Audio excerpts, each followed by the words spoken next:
Resalut! Bon, je continue la série sur l'énergétique.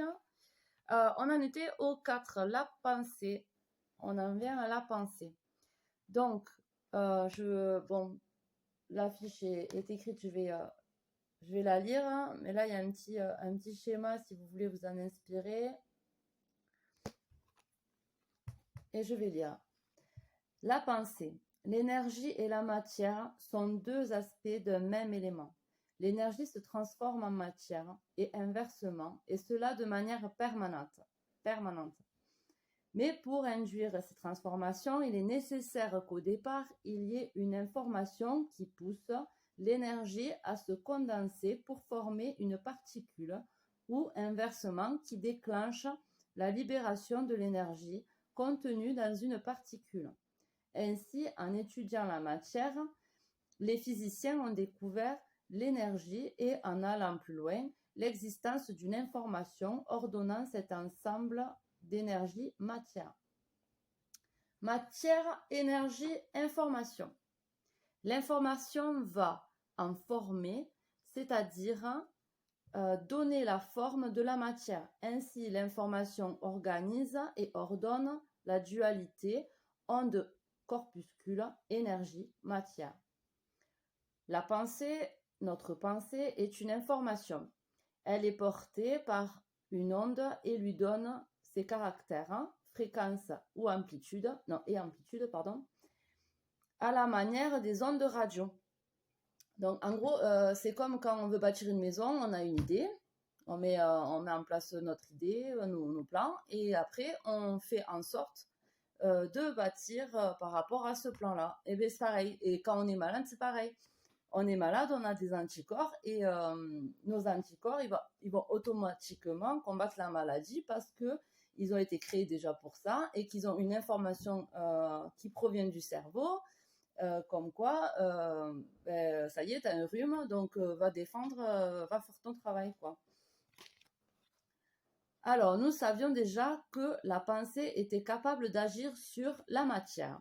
Les travaux du japonais Masaru Emoto,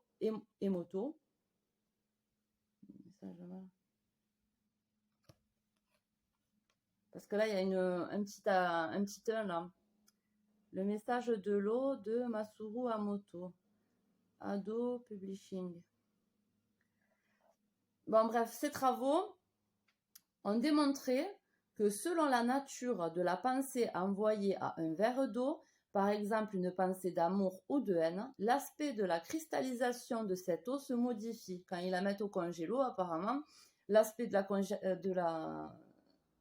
la cristallisation de l'eau n'est pas la même en fonction de l'intention qu'on a mis sur chacun des verres d'eau. Donc, la pensée agit donc sur la matière, sur notre corps, l'effet placebo, l'hypnose, la pensée positive, les techniques de visualisation sont autant d'exemples de l'action de notre pensée sur notre corps. Et les autres, notre pensée est capable d'agir également sur les autres. Il a été ainsi démontré que le bonheur était contagieux et se transmettait à l'entourage proche ou lointain. La concentration d'un thérapeute sur la zone malade de son patient est déjà capable d'agir dessus, comme cela a été démontré avec la méthode AORA. La pensée du thérapeute est un élément déterminant pour le soin.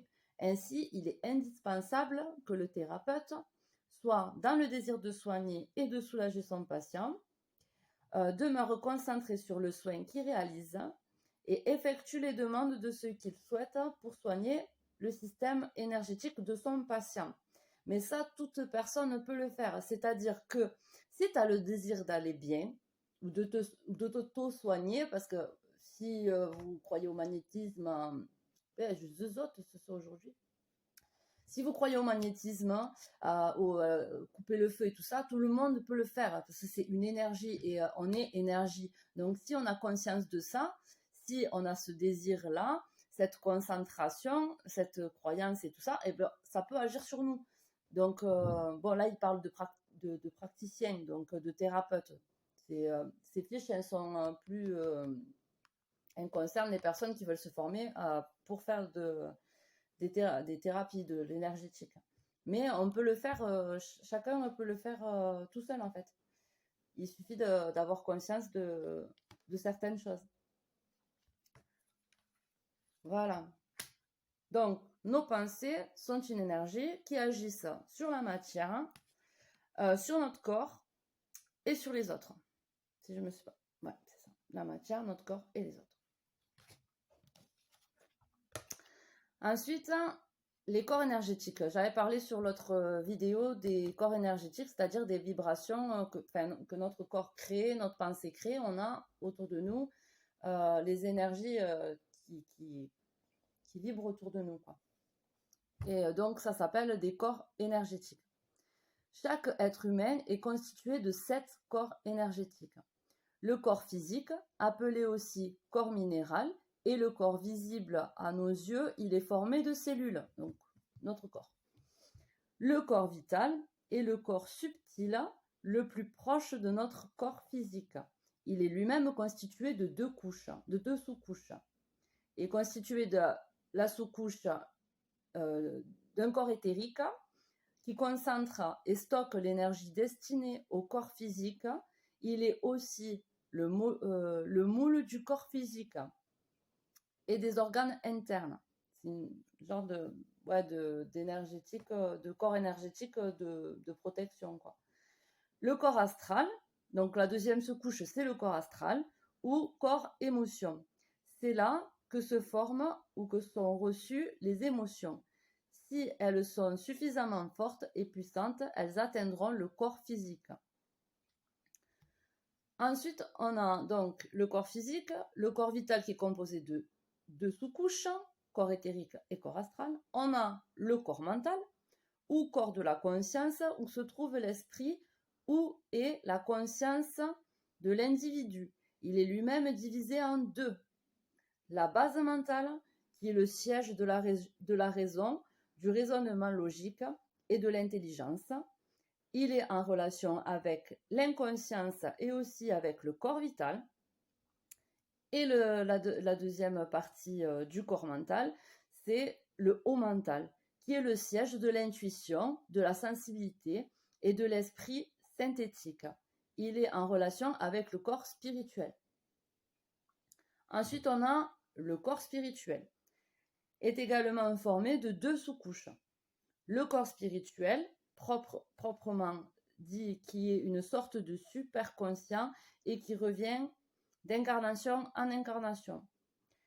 Puis, on a l'âme, qui se développe au cours des vies successives vers de plus en plus d'amour, de compassion et de partage avant son retour dans l'unité.